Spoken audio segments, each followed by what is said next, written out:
Bonjour, dans cette deuxième vidéo, nous allons voir comment nous passons de ce qu'on appelle le premier niveau, c'est-à-dire la découverte du lexique, la découverte des mots, la découverte des expressions, et aussi la découverte des phrases, puisqu'en fait le premier euh, tableau que l'on regarde, qui n'est pas un tableau, qui est tout simplement le texte brut que nous avons analysé, ça peut être des avis de clients, ça peut être des thèses, ça peut être des extraits pris dans Internet, ça peut être des discours des présidents et des différents hommes politiques ou de n'importe qui d'autre, ça peut être absolument n'importe quoi, pourvu que ce soit du texte oral ou écrit, mais en tout cas qui est entré ici de façon écrite, soit en le tapant dans l'intérieur du cadre qui est là sous vos yeux, soit en faisant des copies-collées comme ce qu'on a fait dans ce cas précis en allant sur Internet,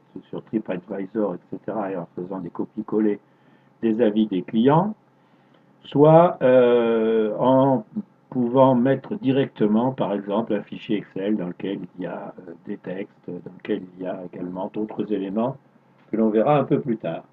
Euh, Quand le rien n'est fait, on a vu ici avec l'icône 1, 2, 3 que nous avons accès aux mots.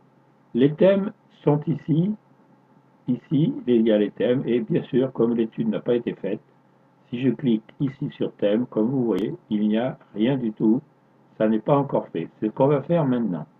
Alors pour faire ça, on revient aux mots et on va les traiter par ordre alphabétique. Pour commencer, pourquoi par ordre alphabétique? Parce que on va regrouper les thèmes, les mots plutôt, qui sont relativement proches. Alors, le nombre d'occurrences, non, on va traiter ici par ordre alphabétique. Voilà. Alors, vous voyez, on regarde établissement, et alors là, évidemment, ça peut être un travail assez long. Là, ici, nous avons une centaine de phrases, vous l'avez compris, mais on peut en avoir 5000, 10 000, 50 000, et on verra l'intérêt du logiciel Anacip dans ce cas-là, puisque il ne sera pas nécessaire de tout regarder, de tout lire, mais simplement de regarder un échantillon, de coder et de voir comment le logiciel se comporte. Alors on va prendre oui, le premier exemple, bon, bon et bonne par exemple. Et puis on va prendre ici bon,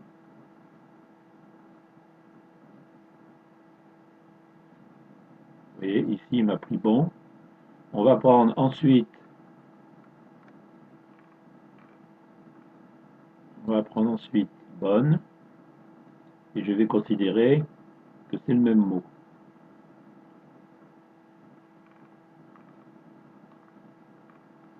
Voilà, bon et bonne, c'est le même mot. Je le prends, je crée un thème. Voilà, le thème, je vais l'appeler bon, mais je saurai que bon, c'est bon et bonne. Et vous voyez, créer le thème est codé. Donc là, quand je clique ça, le thème bon est créé. Le thème est un regroupement de bon et de bonne. Et peut-être que je ne suis pas allé voir, mais il faudrait peut-être mettre le pluriel.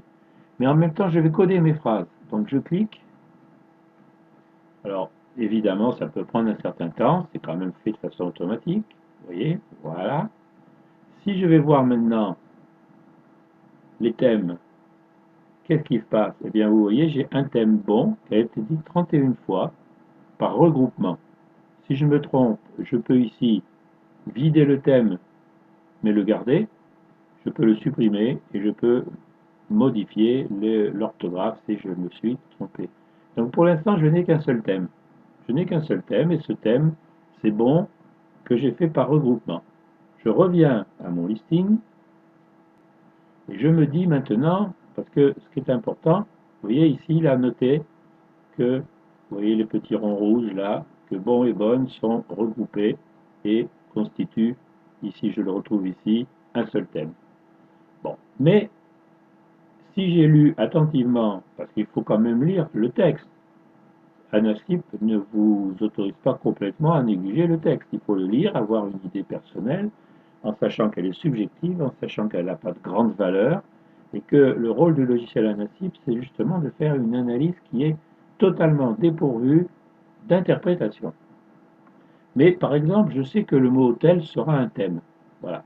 Or, je regarde ici, hôtel, hôtel, hôtel, il y a hôtel avec un O accent circonflexe et hôtel sans accent circonflexe. Donc, je vais faire un regroupement.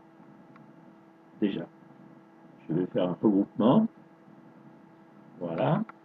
Donc, le regroupement, il est, pardon, ici, hôtel avec la donc bonne orthographe. Voilà. Je reprends ici hôtel sans accent. La mauvaise orthographe, vous remarquez qu'il n'y a jamais hôtel au pluriel. Voilà. Ça y est.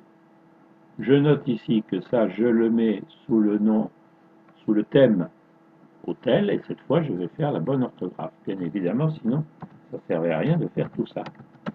Hôtel. Je crée le thème et je le code. Voilà. Si je vais voir les thèmes, vous allez voir tout de suite que le travail a été fait. Vous voyez, hôtel 51 fois et bon 31 fois. Donc je peux déjà commencer à faire une petite analyse thématique. Mais bon, attendons quand même d'avoir plus d'éléments.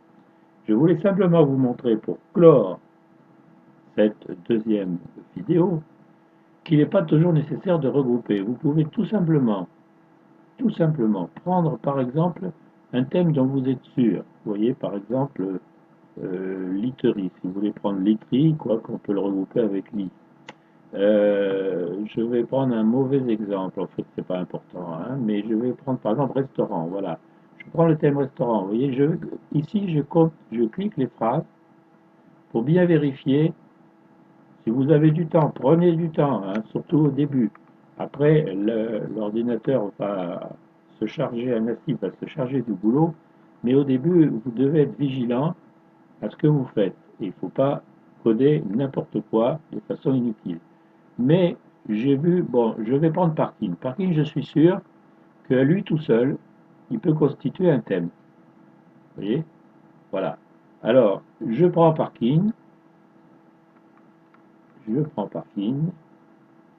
et je vais le mettre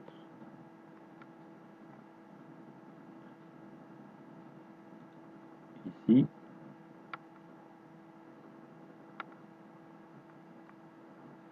Je vais le mettre en thème. Voilà. Il est par là, par alphabétique. Il est ici. Le voilà. Parking, vous voyez, il n'y en a qu'un. Voilà. Donc,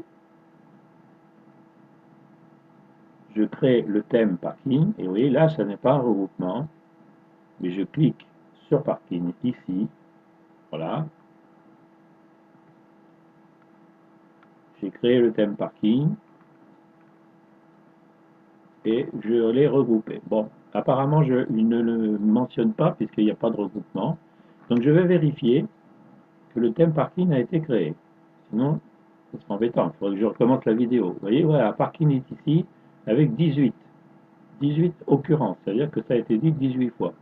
Bon, si je suis maniable, je vois que parking, il n'y a pas de P majuscule, donc je vais corriger ce thème avant de continuer. Voilà, c'est comme ça qu'on travaille. Une lecture du texte quand même par prudence, un codage de certains mots directement en thème et un codage de mots regroupés en thème, jusqu'à ce que on arrive à un certain nombre de thèmes, et à ce moment-là, on passe à la suite, et si ça ne suffit pas, on va voir, on continue. Merci de m'avoir écouté, je vous dis à la prochaine.